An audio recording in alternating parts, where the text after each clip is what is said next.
What's up, everybody? Welcome back to my channel. I'm Dreaming Tabitha, an artist here on YouTube, coming at you with the second edition of Warrior Poses, because I know you all have been eagerly waiting by the edge of your seat for this next video. So today, we're taking it up a notch. We are having a little bit more of a dramatic pose, and today I just want to show you how that is done. So let's get to it. So like I said, today we're working on our warrior poses.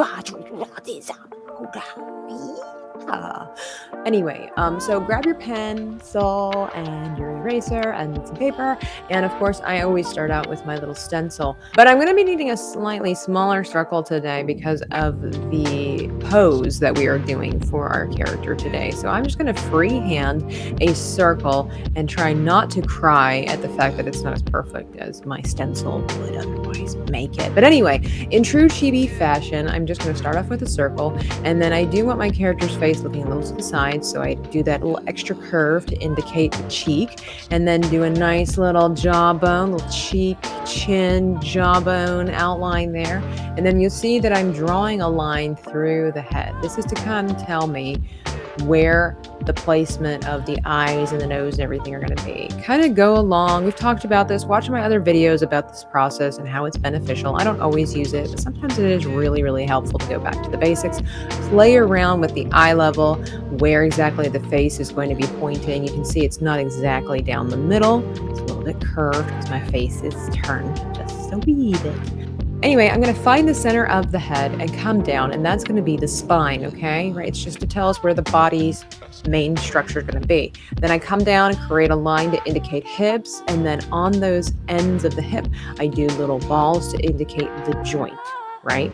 You will notice that one ball is slightly bigger than the other to let me know that one is closer, if you will, to the camera than the other. If I hold up my hands like this, they are the same size, right? Now, technically speaking, if I do this, they are still the same size in reality.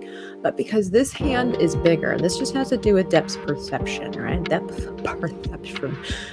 This hand looks like it's bigger because it's closer to you. This one looks like it's further away because it's smaller, right? So if it's smaller, if you have two things that are the same size, but one looks smaller, that means it's further away when it comes to the creative drawing world, okay? To give us this illusion that it's further away. Anything that looks like it's coming forward or going backward, you want it to be a little smaller than the other thing that it is equal to. Anyway, let's keep. So again, remembering that this line is the spine, and it's not the whole torso. It's not necessarily an indicator of what the body is doing. It's just where we're putting everything. It's its main structure. It is the word that I can't think of.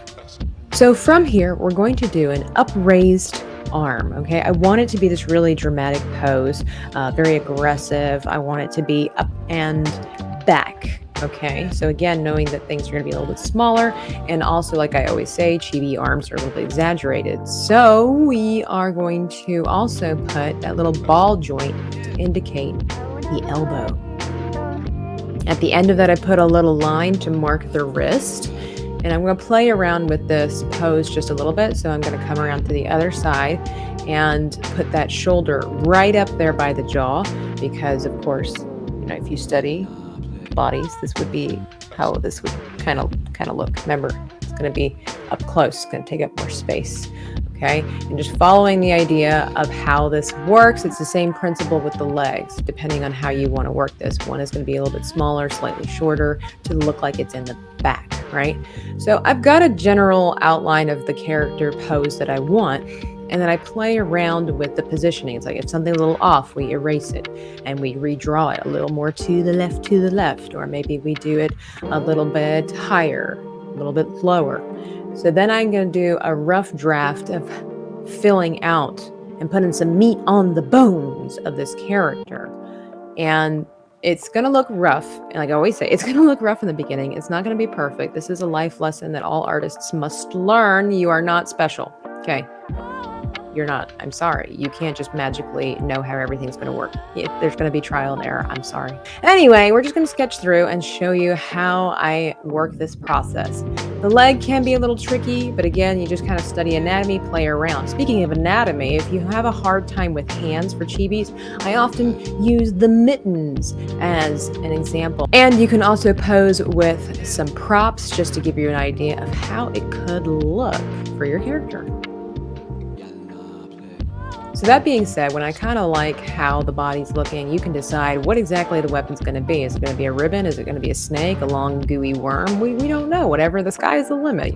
I originally started off with a sword after I really perfected the shape of the character that I wanted. But then I realized swords are boring. Everybody has a sword. They're very manly and they are very tough. But I wanted something a little bit different. So I completely obliterated the sword, and in its place, I decided to do a really amazing and bloodthirsty axe, if axes were bloodthirsty. Now, this chibi was inspired by a TV show character from long ago, and some of you might start recognizing him as we go along. I really enjoy the axe that this character wielded, and so that's why I decided to put an axe in his hand. By the way, this drawing in completion will be available over on my Patreon, so you can work with it, color with it, whatever kind of designs you want to add to it. It will be available for you over there. Visit the Patreon shop where you can get exclusive access to behind the scenes videos and upcoming projects. Oh yes, we have a good time over there. Carry on.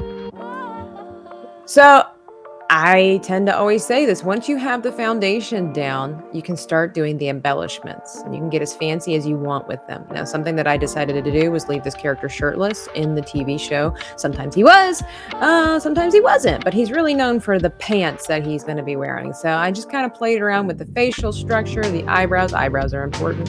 Yes, they are. Maybe before I finish and before I mention who it is, you can say in the comment section down below, who do you think this is before I even tell you? I'm curious to know.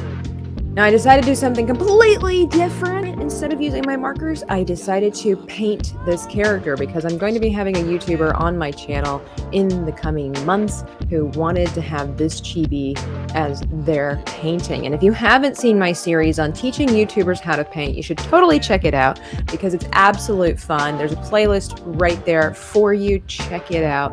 You'll enjoy the different guests that I've had on here. It's been a lot of fun. I hope that this series on teaching you some warrior poses and just kind of how it all works has been very helpful. Some of you have reached out to me and I'm so thankful, so grateful, and really touched that my artwork has helped you, inspired you, motivated you, whatever the case might be. That really means a lot to me. And as I've gone live on some of my streams, which is redundant, I absolutely know that. Words are hard.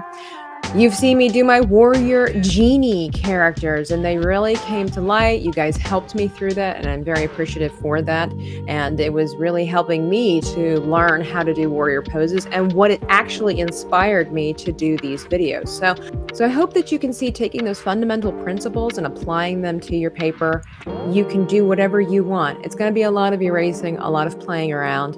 We're going to have to study the human form, but that's why I always say starting out with caricatures like chibis is really awesome because it gives you a lot of leeway.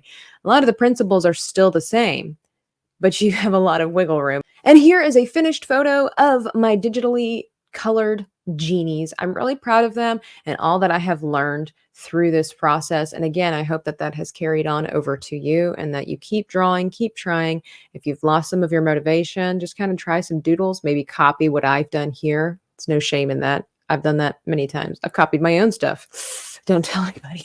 But anyway, thank you for joining me here today. Please be sure to leave a like if you've enjoyed this video and subscribe to the channel if you are new here. And of course, if you want to get updated and notified of all the things that are to come, ring that notification bell. I do go live and we create magical worlds together. We do some drawing, going to be working on some really cool paintings here.